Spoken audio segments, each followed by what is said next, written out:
So Phil, how'd you come out on your WBS?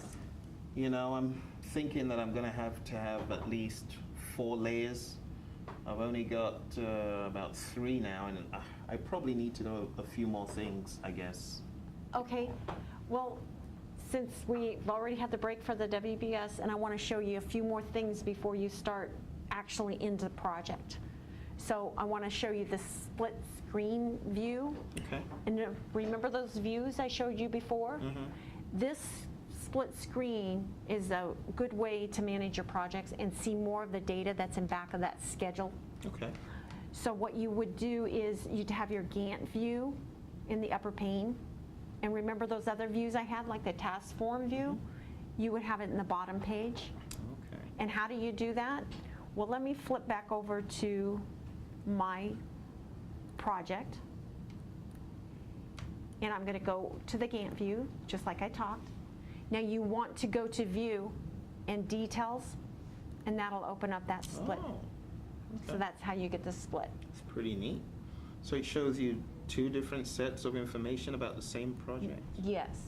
What it does is it opens up the database so you can see more. See right here when I'm on this line 5, it says decide whether to proceed. I can only see 1 day, the start, finish date, and then the Gantt chart. Okay. And I use my kitty button again.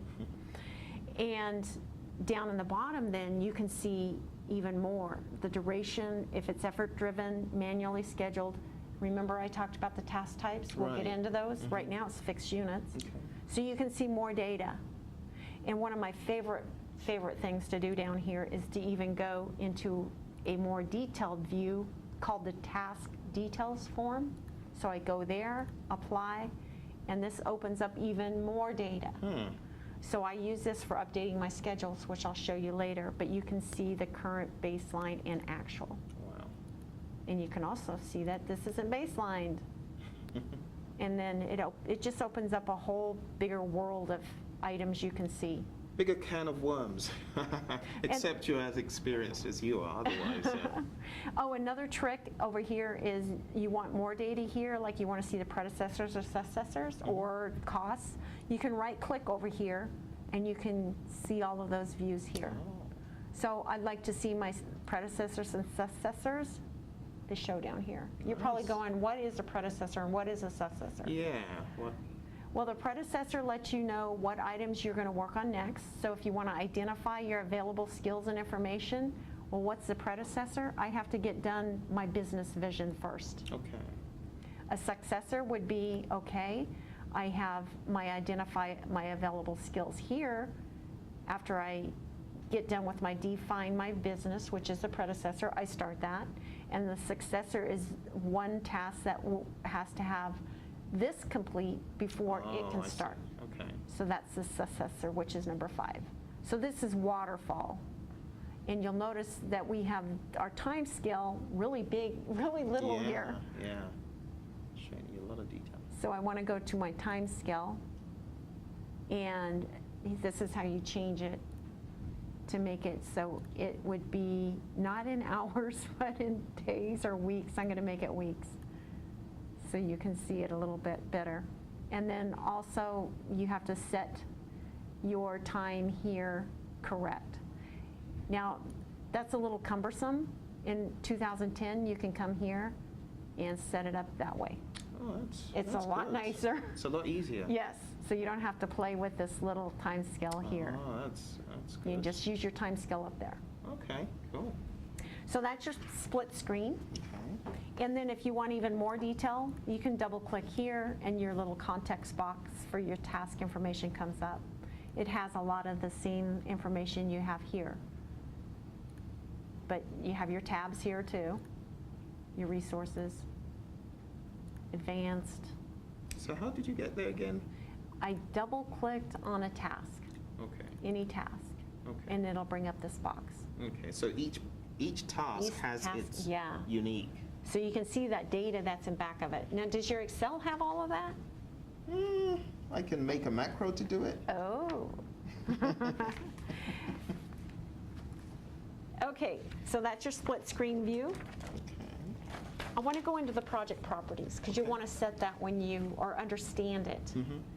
And that's on your file and options. And it's in your display. And I went to the wrong one there. It's under info. Each of these different. Could it be under project information? As in project information. Yes. There it is. Okay. Great job. Okay, so you can see I don't use this much because I'm on the server side of this, so it has all this set up for me. So this lets you see what your title of your project is, and it's new business. Remember, we pulled that template. You can put the subject, the author, manager, company. So that's just like Word and Excel and their properties. And it has the different tabs that get filled from this summary tab. Okay. And lets you know where it's saved and all that, and when it's last started, percent complete, and you can customize it a little. So that's your properties box. Gotcha. So if someone was going to pick this file up, they'd know that it belonged to you and when it was done and all of that information, that if you're going and combing through a G drive or something, Right. it's a good housekeeping rule to get that filled out. Okay. So you don't have to click to open every single project to know which one is which. It kind of gives you that Yes. high level. Okay. Okay, your project options. That's where I was before. Your options is like what it's going to do for you. I keep most of them at default, but there are some in here that you might want to change. One of the big things in Project 2010 is this display and this entry bar. I worked on project for 2 weeks, and I wondered where my entry bar was because I was down here. And you know, in 2007, you have a little bar there and you can see what's going on. Oh, I see what you mean. I missed that. Right. Oh, It yeah. is over here in options and underneath display and entry bar. That's the first thing I turned on. It's funny how they... Okay, so now you can see your entry bar. So you went to File and Options? File, options, and then display. Oh, I see. Oh, that's good to know. Yes. Cool. And once you turn that on, it should be on for all of your projects. Okay. We'll test that out later. And then your schedule, it's all set up. And remember, we talked about the auto schedule. I changed that too. Okay. I leave everything else the same. So basically, don't mess with what Microsoft has given you as the default, except you really know what you're doing. Yep. Leave your, I do turn one other thing on. Calculate project after each edit. You want that so you can see the dynamics of your dates changing. Okay, is that what that is? Yes, because if you have that off, you have to hit your update button to get it to calculate the scheduling stuff in the background. Oh, I see. So you'll want it to automatic schedule. Definitely. And then we have your proofing. I don't change anything there. Your save, I do put Autosave on. Okay. How many times have you worked on a Word document, an Excel document, and you're done, and it's almost midnight, and you're ready to go to bed, and you're like, the power goes off and you lost it. Always put your automatic save on. I put it for 10 minutes. Okay. Your language, I leave that alone. Advanced, I leave that alone except for one little thing, which I like to show my project summary task. I like it to start at 0 instead of 1. Okay. The reason being, when I work on the servers, that's the thing that shows up on the web, that's the name of the project, and it's just cleaner. So I do turn that on. So let's see the before and after. So I can see, oh, now Okay. I see 0. Okay. Yeah, so All that right, that's cool. so that lets me know the name of this file's new business.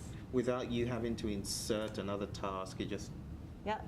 gives you the whole umbrella of the project. So that's so the everything umbrella. rolls up? Oh, Everything nice, rolls nice. up.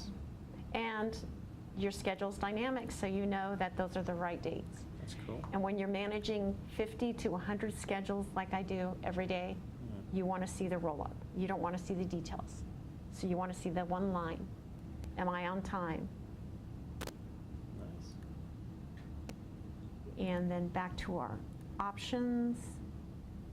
Customize ribbon. You can customize this to your heart's content. One of the things that I've done on mine is I have put this auto schedule over on the desktop on the tool tabs, so I don't have to hunt for it.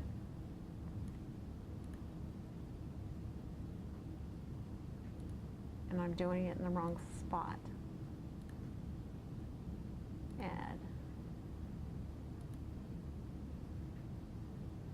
Custom view. Okay, I'm going to add it to the views.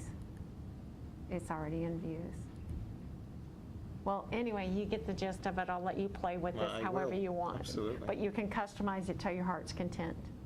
Be a little careful about spending too much time customizing so you don't lose stuff. Gotcha. Okay? Absolutely. The next one's your quick access toolbar. Aha, that's the one I want. I want that little button up there so I can always find it and get to where I want. That's the one you click. And find out where your tasks are. And you'll notice it's up here now. Oh, okay, I see. So I don't have to hunt and peck in here to find it. It's just right there, which is nice. So any of those buttons you want and you use all the time, put them up in your tool bars up there. Oh, so that is called a toolbar. The other one is a ribbon. So you still have a Right. toolbar for buttons. And then you have that's the one, the quick access that I put it on. Okay. So you can put anything there. Your add-ons. Now, I have add-ons on mine. I have a schedule checker. I have a one-page pro. That's where these little add-ons that you buy over the internet or can download. And when we come out with Project 2013, there's lots of them. They're good little tools to use on top of this. Okay. I know that you use in Excel the WBS. Yeah, there's one that actually works with Project WBS Chart Pro Right. by a company called Critical Tools. I found that to be useful with one of the teams I worked on. Well, that would be where the add-on would show. I see. So that's what that is in this Trust Center. It's just like your Word and Excel. Are you going to trust macros that come in? Oh, I see. So that's a little bit about the project options. Oh, nice. And let me look and see if I've covered everything in this section, which I have one more, and that's the calendars Oh, dear. and My the head's reports. loaded. One more. Okay. And the organizer. I Oh did my show you the gosh. organizer a little There's bit. And the, too much stuff in MS Project. I know. Now, how long did it take you to get to a level of proficiency in this thing to feel confident in actually scheduling for companies and clients? unless you use it constantly as one of your tools in your PMP toolbox, you're never going to get comfortable. A lot of, and I am just amazed at people that do not know this tool. Their bosses or their clients will ask for a schedule. They'll turn it in, and it's unusable. They've done their duty, turned it in, they never look back at it. They don't know how to status it. They don't know how to run the schedule. So it takes a lot of self-control, but when you get used to this tool, it'll save your job. So let's go ahead and, do you want to move on, or you want to take Can I take a break, please? Okay. You This sure stuff, can. for me, it's, it's taken a lot of effort to keep up with you, so. All right, and then we'll I have a need- few more things to go through, and then we'll look at your WBS you're working on, Cool. and then get